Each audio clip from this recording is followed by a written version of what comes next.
Assalamualaikum warahmatullahi wabarakatuh.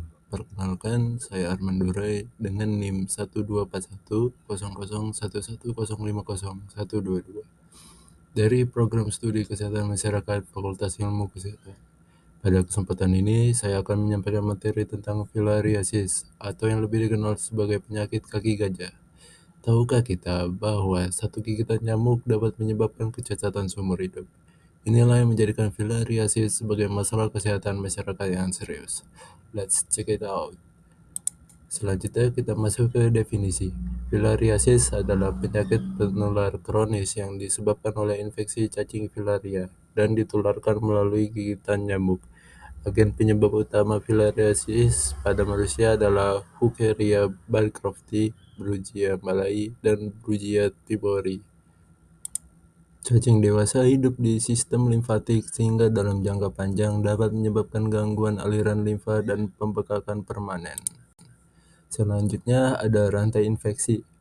Rantai infeksi di filariasis dimulai dari manusia sebagai reservoir di mana mikrofilia berada dalam darah. Saat nyamuk menggigit, mikrofilaria masuk ke tubuh nyamuk, berkembang lalu ditularkan kembali ke manusia lain melalui gigitan berikutnya. Faktor risiko utama meliputi lingkungan tergenang, kebiasaan beraktivitas malam hari, tidak menggunakan kelambu, dan rendahnya akses terhadap layanan kesehatan. Selanjutnya, fase rentan dan masa inkubasi. Dalam segitiga epidemiologi, host adalah masyarakat di daerah endemis, terutama usia produktif. Agen berupa cacing filaria dengan siklus hidup panjang, sedangkan environment berupa iklim tropis yang mendukung perkembangbiakan nyamuk. Masa inkubasi filariasis cukup panjang, yaitu antara 6 bulan hingga 2 tahun, sehingga banyak penderita tidak menyadari infeksi pada masa awal. Selanjutnya, gambaran klinis kunci. Pada fase akut, filariasis dapat menimbulkan demam berulang dan peradangan kelenjar limfe. Namun, gejala yang paling khas muncul pada fase kronis yaitu limfedema, pembesaran anggota tubuh, hidrokel, hingga elefantiasis.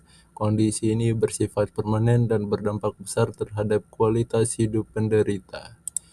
Selanjutnya, apa yang dimaksud dengan distribusi penyakit berdasarkan orang, tempat, waktu? Distribusi penyakit menggambarkan siapa yang sakit, lokasi kejadian, dan waktu terjadinya penyakit untuk memahami pola penyebaran. Sekarang, distribusi penyakit berdasarkan orang. Grafik ini memperlihatkan distribusi filariasis berdasarkan usia dan jenis kelamin di tingkat global. Terlihat bahwa beban penyakit meningkat sejak masa kanak-kanak dan mencapai puncak pada usia dewasa produktif. Pada hampir semua kelompok usia, laki-laki mengalami prevalensi dan beban disabilitas yang lebih tinggi dibanding perempuan, berkaitan dengan perbedaan aktivitas dan pajanan lingkungan. Jika dibandingkan antara tahun 1990 dan 2021, beban filariasis secara umum menurun, menunjukkan dampak positif program pengendalian. Namun, kelompok usia produktif terutama laki-laki tetap menjadi kelompok paling berisiko dan perlu menjadi fokus utama upaya pencegahan. Selanjutnya, distribusi berdasarkan tempat. Peta ini menunjukkan distribusi filariasis berdasarkan tempat. Pada tahun 2021, terlihat bahwa penyakit ini terkonsentrasi di wilayah tropis, terutama Afrika Sub-Sahara, Asia Selatan, dan Asia Tenggara. Daerah dengan warna jauh lebih gelap menandakan prevalensi yang lebih tinggi, berkaitan dengan iklim, kondisi lingkungan, dan sanitasi. Sementara itu, wilayah non-tropis hampir tidak terdampak. Artinya, filariasis masih menjadi masalah kesehatan yang bersifat lokal dan terkonsentrasi di wilayah endemis tertentu. Selanjutnya, distribusi berdasarkan waktu. Grafik ini menunjukkan perubahan beban filariasis dari tahun 1990 hingga 2021 secara global, baik prevalensi maupun disability adjust life years, mengalami penurunan yang jelas, penandakan keberhasilan program pengendalian. Namun, penurunan ini tidak merata.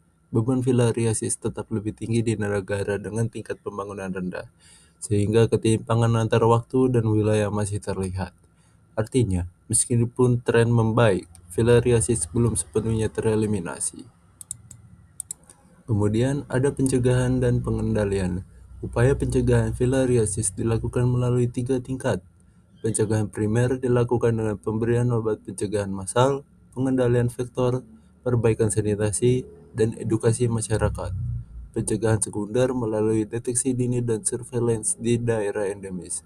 Sedangkan pencegahan tersier bertujuan mencegah kecacatan lebih lanjut melalui perawatan limfedema dan rehabilitasi. Tanpa terasa, materi telah berakhir. Sebagai kesimpulan, terdapat 3 pesan utama yang perlu diingat. Pertama, filariasis adalah penyakit menular kronis yang dapat dicegah. Kedua, eliminasi filariasis hanya dapat tercapai melalui pemberian obat massal dan pengendalian vektor secara konsisten. Ketiga, peran aktif masyarakat sangat menentukan keberhasilan eliminasi. Mari bersama-sama minum obat pencegahan dan menjaga lingkungan agar Indonesia bebas dari penyakit kaki gajah. Sekian dari saya, terima kasih. Wassalamualaikum warahmatullahi wabarakatuh.